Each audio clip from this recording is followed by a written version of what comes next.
We start with the given absolute value equation. If two absolute values are equal, the insides can be equal or opposite.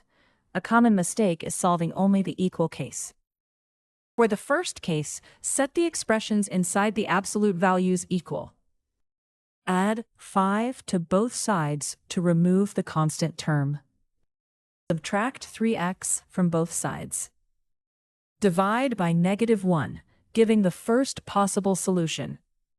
Now use the opposite insides case. Distribute the negative sign carefully across the parentheses. Add 3x to both sides to collect the variable terms. Add 5 to both sides to isolate the variable term. Divide by 5 to get the second possible solution. We check the first value in the original equation, not in a simplified case. Both sides match, so 0 is valid.